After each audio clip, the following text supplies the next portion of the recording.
Hello everyone, welcome back to my channel. So today I'm going to show you how to aim a slingshot. Been getting a lot of requests that I should do a video like that. So I'm gonna show you how you aim a slingshot and then give you some tips of what to do to perfect your shooting. First thing first, let's go through the types of grips. You can hold a slingshot like this, like a hammer. You can hold a slingshot like this, like your hand is hugging it. It's brace grip, and then you can hold it like this. This is my favorite. Supporting it with the thumbs. So there's no any more accurate way. It only goes down to your preference and the type of slingshot that you're using. The slingshot that have a larger handles, so those that are more suitable to hold like a hammer. And this one that I made it it's suitable, very comfortable to hold it like this. It's not too wide here, so my hand, well, I have a small hand, but my hand can hold it easy, so I can brace it, still comfortable. You choose what's comfortable for you based on whatever slingshot that you are using. So for today, I'll probably show you this and this. Okay, there is two main styles of how people hold a slingshot, how they aim it. You can aim a slingshot like this, and you can aim it like this. So this is called gangsta. You know how in the movies gangsters always hold their pistols like this. So you can hold it like this, gangster, and like this. There is no more accurate way of shooting. However, I shoot mine gangster, and that's what I know, and that's what I'll show you how to use. The next thing that I want us to go through is the draw length. My bends are short draw. I made up for short draw. See, they short. So short draw, I mean, how am I gonna hold it, pull to? So every time I aim a slingshot, I pull to my face.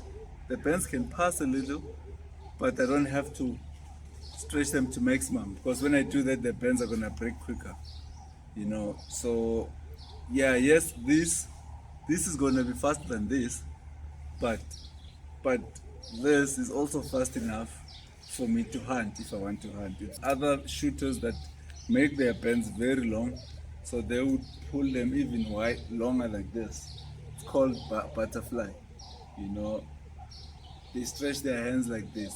That generates a lot of speed, but it takes a little bit more time to master. Short draw is quicker because every time you draw, you're gonna find the point on your face where you're gonna anchor to. With me, I always anchor to the cheekbone all the time. So what that does is, even if I miss a target, I miss the target the same way because I pull to the same place. So if you're pulling past your face, 1 minute, one time you could be slightly up, slightly down, left, right. There's so many things to consider. Yeah, yes, you can perfect it after constant practice, but it takes long. But if you anchor to your face, there is no way your cheekbone can move, or your corner of your lip, or whatever. You will always pull to the same place. Even if you miss your target, you will always miss to the same place, which makes it easy to rectify. So with this anchor point and draw length, let me, it is important for you to find your anchor point, and anchor point is not the same all the time. For me, at least, it's not the same. I change it based on the frame I'm shooting. As you can, this frame is 90 millimeter wide. So I make all my frames to be 90 millimeter wide. In that way, I get to anchor on the same place. If for some reason I'm shooting a frame that is 95, then my aiming changes to where my jaws meet. If the frame is 100 millimeter wide, and then I anchor here to the corner of my mouth. So when I pull like this to the corner of my mouth at 100 to corner of my mouth, my cheekbone, where my jaws meet, and then my cheekbone. It's a small change here. It's almost like I'm not even moving. It's almost like I'm not even changing, you know. You can check it. You know, it's such a small change here, but it makes a lot of difference when you're shooting at something 15 meters away or at a small target. The reference point. So, okay, I'm not sure which camera is taking video here, but a reference point is like this. When I'm aiming, the target that I'm shooting, I place it here on the corner of my slingshot. You know, all the time. If I'm aiming,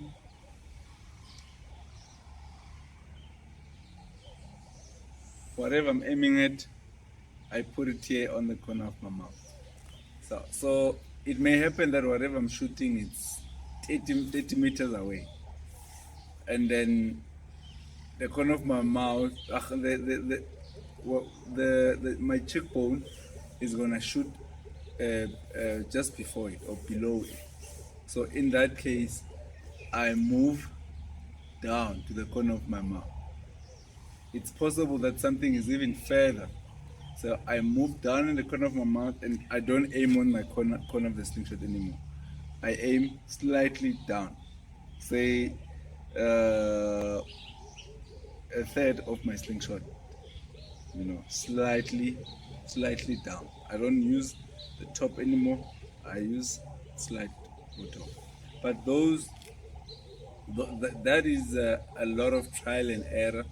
Sometimes I miss also the targets, but then I know if I'm shooting at something 50 meters away, I can 50 meters away, and I miss, I know what to adjust. You know, if I shoot forward, I know that okay, I need to go down a little bit more. If I shoot above it, go up a little bit more. You know, because the slingshot accuracy is not really. Nobody shoots accurately all the time at 50 meters. You know, okay. There's a can there, hanging there. As you can see on the target, I'm gonna take shots at it just to show you how it works. So don't forget is that I'm gonna hold the slingshot like this. I'm gonna pull to the cheekbone. I'm gonna aim gangster, and I'm gonna let go.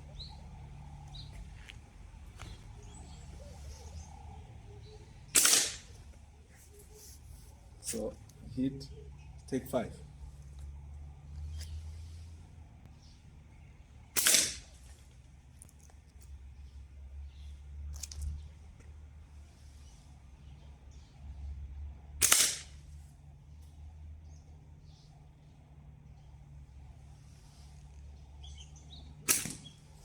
It's a miss, but anyway, I missed. It's not a problem.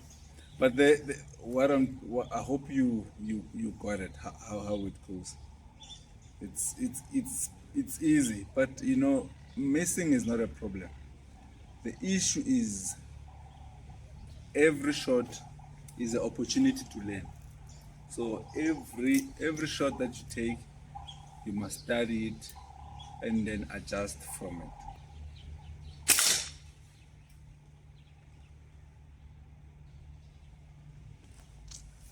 Okay, I'm gonna change the slingshot. It shouldn't matter much. This slingshot is also same fork width as the other one.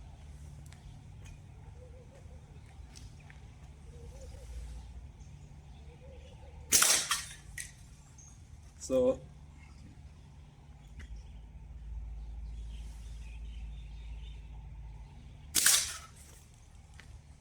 when you're shooting slingshot, it's very important that you stick to this to the similar bandwidth.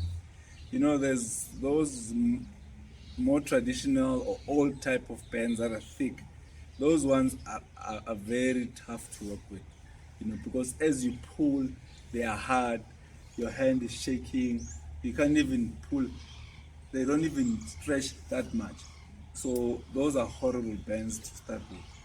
Yes, you can shoot it, you can kill a bird, but it takes very long to get consistent accuracy with those bands. So try and make sure that you use uh, light bands. Even if you're using these ones, don't cut them too thick or use double bands, because then after 20 minutes of shooting you get tired. Now you can't hold still. You start shaking a bit, and that little shake is going to throw your shots off completely. So it is very important that you use spherical ammo. So this is the 8.7 steel ball. You can use 10, you can use 8, you can use 12, it does not matter, but it's round, it flies, and it leaves the hand the same way. So you can use other ammo like nuts, small nuts. The only thing that you have to take consideration of is that they are not round. So you need to hold them carefully in your pouch. You need to make sure all the time when you're holding on your pouch, your whatever your projectile is halfway. It's in the center of your pouch. Don't have a don't hold one side longer, one side shorter. It's gonna throw your shots away. There's other seeds of trees that are almost round. They work well as well for hunting. I've killed birds with those, but I don't recommend that much, because some they are light. When there's wind, the wind blows them off the target. But the best way is the steel balls.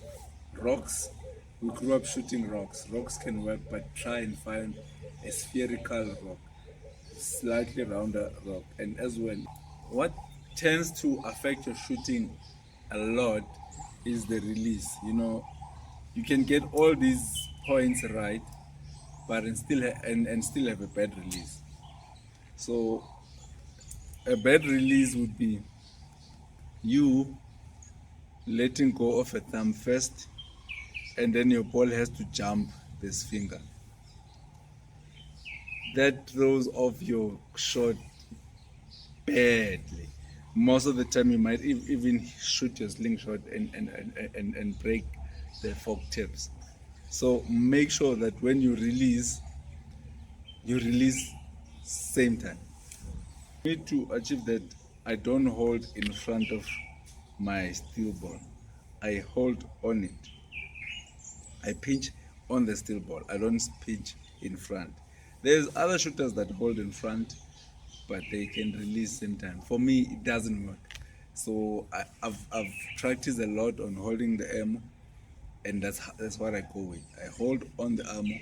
That way, when I release same time. I spoke of fork width, so it is very important that you use one slingshot when you are learning. That way, it means you're gonna aim the same, shoot the same all the time. Everything you're gonna do is the same until you perfect your craft. Changing slingshot frustrates you as you learn, because 1 minute you're good, you change a slingshot, you're good. When you go back to the other frame, you're no longer that good, because the issue is that different slingshot size aim differently. So you might think you regressing with your learning, but no, you're not actually doing bad. You're just using different frames. So make sure you stick to one frame until you learn. But as a new shooter, I know it's sometimes addictive for you to keep buying new frames. But if you insist on buying new frames, then you must make sure all your frames are the same fork width. Like if I aim both of them the same, everything I do is the same, and they shoot the same. So stick to one slingshot. If you can't stick to one slingshot, stick to the same width slingshot. So you have realized that there's a lot of frames on the market. Some with lasers, some with glowing sights. None of that matters. Just find a slingshot that is affordable for you, stick to it. Sooner or later you'll be shooting like a pro. If this video helped you, click on that like and also subscribe to the channel. Thank you. See you on the next video.